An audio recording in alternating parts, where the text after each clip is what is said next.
Avenue Development is incredibly excited about the future possibilities for the senior living industry, and we want to be a trailblazer in leading some of the new trends in senior living and active adult. But there's plenty of room in this industry for other developers and opportunities in the decade ahead. The whole mission of Avenue is that we develop with purpose, and it has been a constant balance for us over the last 9 years of balancing what is a good financial investment and numbers on paper with what is the purpose, what is the mission of what we are doing to serve aging Americans and seniors. And so today we're going to focus on a lot of numbers, but I don't want to distract from what our mission is of that development, like with purpose. So one of the things when we're talking to potential new equity investment partners who may not have experience in senior housing, the first thing we touch on is, unlike a lot of other asset classes like retail and office, they are very, very sensitive to what's happening in the overall global and national economy. And in senior living, we like to call it recession resistant.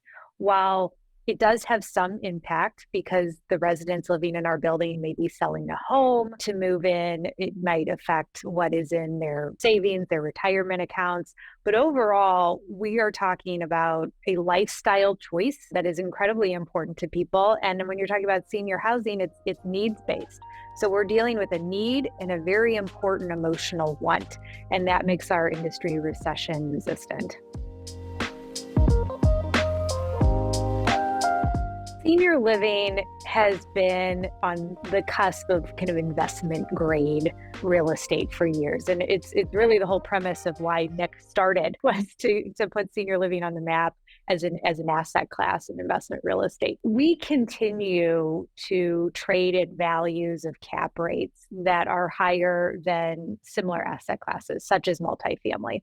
I think in recent years, active adult has been more comparable. So our Viva Bene product would be more comparable to a multifamily product. But even recently, there's discussions that that's 25 basis points higher than a multifamily Class A comp in the market. And so you continue to see this push in senior living of the cap rate that's higher. To us, we think, and to our investment partners, that's an incredible value proposition on a risk reward basis. You have a lot of the same fundamentals that you do in multifamily housing, and you're getting that at a higher cap rate, so better value than you would in an investment in single or multifamily. Now, a lot of people would contradict me and say, okay, Laurie, but there's operational risk in that. And so that's why your cap rate's higher. And we would counter that operational risk can be mitigated by understanding the business and the operating partners that you're working with. And if you really understand your partner's business model and help them hand in hand in that partnership, then that value proposition of having that lower value for your investment compared to other traditional real estate asset classes is incredible. This has been a topic ever since I've been in the industry for senior living.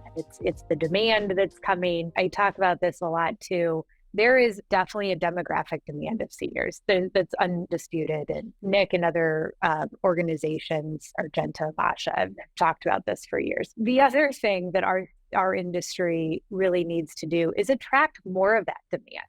We tend to focus a lot on the needs-based part, the traditional senior living part of our business, and capturing the same percentage of demand that we have for years.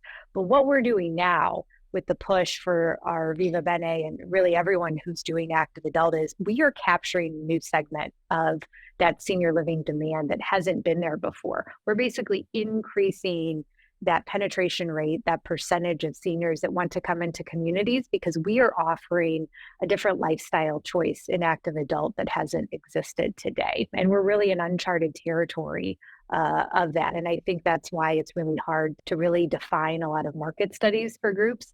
But even recently, Nick mentioned data about rent increases.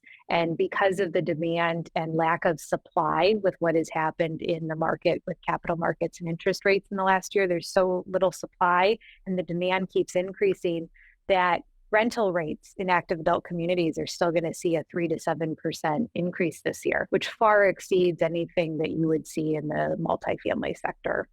We are absolutely passionate about the senior living and healthcare industry for many reasons. I think the most important of which is we see a need to innovate.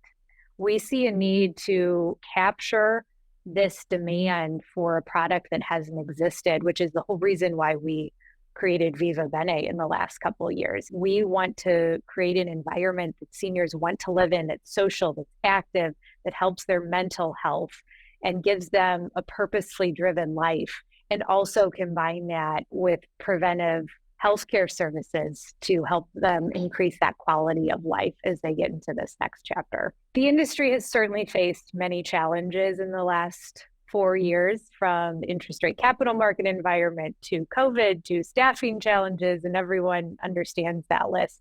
But there couldn't be a more perfect time to look at those challenges and figure out what is the next chapter in the senior living industry and how can we continue pushing those boundaries to make it better, not only from an investment standpoint, but as I said earlier, what's the most important piece of this? It's the residents.